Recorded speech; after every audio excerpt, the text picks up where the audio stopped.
drehte ihn zweimal um und drückte die Klinke lautlos nach unten. Franziska hörte das vertraute Geräusch. »Bastian? Bist du das?« Sie trat arglos in den Flur. Dort stand Ewald, die schwarze Pistole bereits in der rechten Hand. »Ewald? Was machst du hier? Und woher hast du den Schlüssel?« Ewald hob wortlos die Waffe. Franziska schrie gellend auf. Markus rannte entsetzt aus dem Wohnzimmer in den Flur, sah die Pistole und hob panisch die Hände.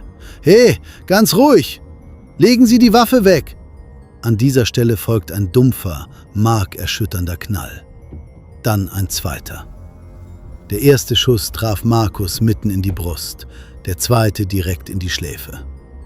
Er brach auf dem Parkett sofort zusammen und bewegte sich nicht mehr.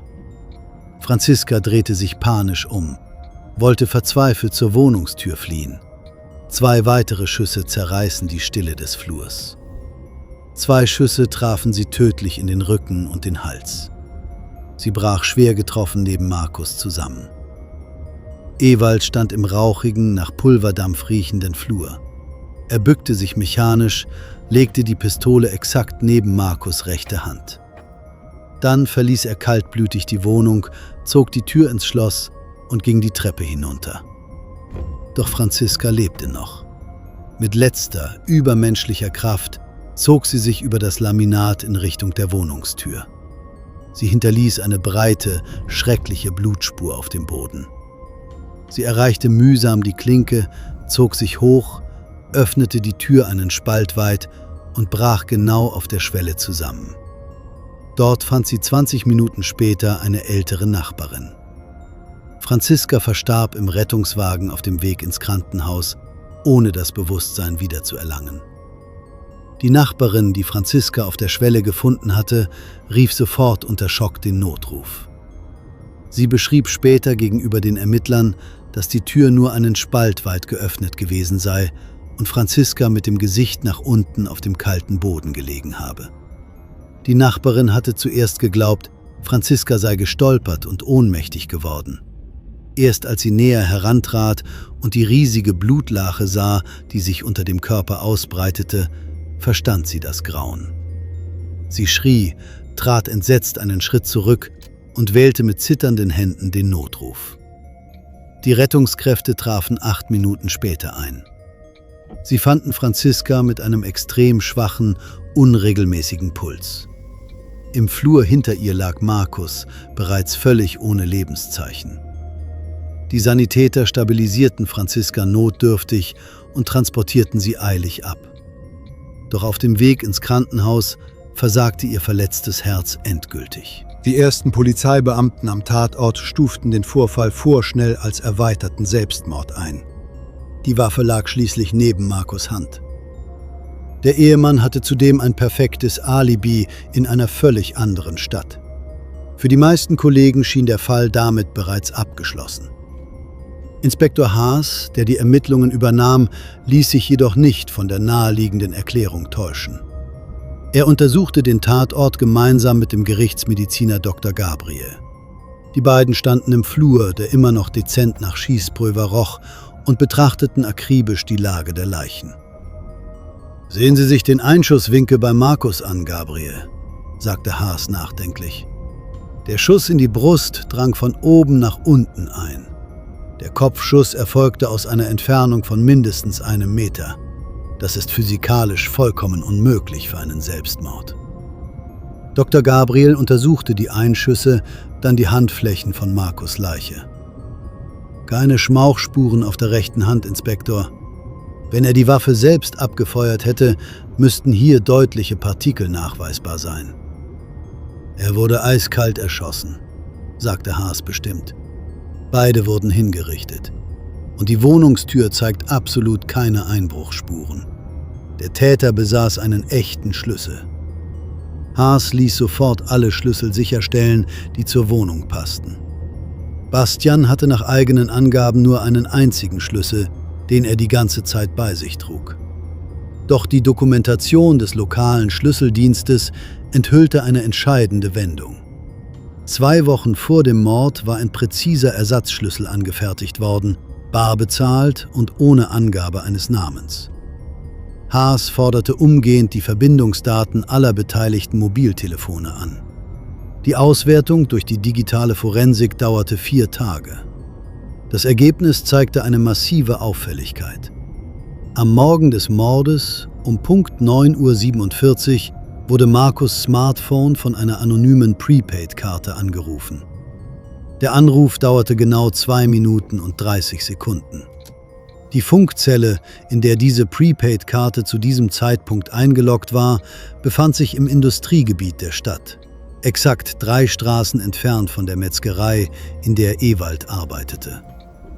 Haas ließ Ewalds Arbeitsplatz und seine private Wohnung umgehend durchsuchen. In seinem Spind in der Metzgerei fanden die Beamten eine verräterische Quittung für den Kauf einer Prepaid-Karte, ausgestellt genau auf den Morgen des Mordes. Ewald wurde daraufhin sofort festgenommen und in das Polizeipräsidium abgeführt. Im Verhörraum saß Ewald schweigend da, die Arme stur vor der Brust verschränkt. Haas legte die Quittung, die Verbindungsdaten und eine detaillierte Karte mit der Funkzellenüberlagerung direkt vor ihn auf den Tisch. Ewald, diese Prepaid-Karte wurde am Morgen des Mordes in unmittelbarer Nähe Ihres Arbeitsplatzes eingeschaltet und benutzt, um Markus in die Wohnung Ihrer Schwester zu locken. Wir haben die Quittung, wir haben die Daten. Wir haben außerdem mikroskopische Fasern von ihrer Arbeitskleidung auf dem Teppich im Flur der Wohnung gefunden. Ewald schwieg weiterhin verbissen. Haas lehnte sich ruhig zurück, schlug eine neue Seite in seinem Notizbuch auf und konfrontierte ihn mit einer harten Strategie. Bastian Wenger belastet sie schwer. Er behauptet in seiner Vernehmung, sie hätten eine Waffe heimlich aus seinem Schrank gestohlen und die Tat aus blindem Hass auf Franziskas neuen Lebensstil völlig allein geplant und ausgeführt. Ewald sprang fassungslos auf, schlug mit den Fäusten wütend auf den Verhörtisch. Dieser feige Hund! Er hat mir die Pistole gegeben. Er hat mir den Schlüssel besorgt. Er hat mir eine gefälschte Nachricht gezeigt, um mich gezielt aufzuhetzen. Er hat gesagt, ich soll die Ehre unserer Familie retten, während er sich in Neustadt ein Alibi sucht. Es war von Anfang an seine Idee. Haas ließ Ewald das umfassende Protokoll sofort unterschreiben. Nun war die Falle zugeschnappt. Die Ermittler forderten Bastian Wenger umgehend aus Neustadt an und konfrontierten ihn direkt mit den neuen Fakten. Die parallele Hausdurchsuchung in Bastians Wohnung förderte auf seinem Laptop den besagten Ordner mit den Screenshots zutage. Und darunter eine versteckte Bilddatei, die als digitaler Entwurf für die gefälschte Nachricht gespeichert war. Das Erstellungsdatum lag exakt 3 Tage vor dem Mord. Die Metadaten der Datei zeigten unwiderruflich, dass sie auf Bastians privatem Gerät erstellt und zuletzt auch von seinem Benutzerkonto bearbeitet worden war. Haas legte ihm die Bilddatei wortlos vor. Diese Datei wurde auf ihrem Laptop kreiert. Das Erstellungsdatum ist der 11. Oktober, 3 Tage vor der Tat. Die Metadaten tragen ihren eindeutigen Benutzernamen. Sie haben diese Nachricht selbst verfasst und ihrem Schwager gezeigt, um ihn kaltblütig zu der Tat zu verleiten. Bastian starrte auf den Bildschirm und schwieg geschockt. Die Waffe wurde über ein Darknet-Forum bestellt, fuhr Haas unerbittlich fort. Die Transaktion erfolgte von einer IP-Adresse, die über ein verschlüsseltes VPN geleitet wurde. Das VPN-Protokoll wurde von unseren Experten lückenlos sichergestellt. Es führt direkt zu dem Router, der auf ihren Namen registriert ist. Bastian senkte gebrochen den Kopf. Er begriff, dass die digitale Forensik sein perfektes Alibi in Stücke gerissen hatte. Er sagte kein weiteres Wort mehr. Bastian Wenger wurde wegen des dringenden Tatverdachts des zweifachen Mordes in Untersuchungshaft genommen. Am 22. Dezember verkündete das Landgericht das endgültige Urteil in einem dicht besetzten Gerichtssaal. Bastian Wenger wurde wegen Anstiftung zum Mord in 2 Fällen zu einer lebenslangen Haftstrafe verurteilt. Das Gericht sah es als absolut erwiesen an, dass er den Doppelmord akribisch geplant, die illegale Waffe beschafft, seinen Schwager durch eine gefälschte Nachricht perfide manipuliert und sich selbst ein scheinbar wasserdichtes Alibi verschafft hatte. Die digitalen Beweise, die Metadaten der gefälschten Nachricht, die Verbindungsdaten der Funkzellen, die anonyme Schlüsselquittung bildeten zusammen mit Ewalds detailliertem Geständnis eine lückenlose und erdrückende Beweiskette. Ewald wurde wegen des eigenhändigen Mordes in 2 Fällen ebenfalls zu lebenslanger Haft verurteilt. Das Gericht erkannte zwar eine erhebliche psychologische Manipulation durch Bastian an, sah diese jedoch rechtlich nicht als ausreichend für eine Strafminderung bei einem derart kaltblütigen Verbrechen. Die sichergestellten Einnahmen aus Franziskas Online-Kanal wurden nach einem langen Zivilprozess den rechtmäßigen Hinterbliebenen von Markus zugesprochen. Bastian Wenger und Ewald verbüßen ihre lebenslangen Haftstrafen bis heute in 2 strikt getrennten Justizvollzugsanstalten.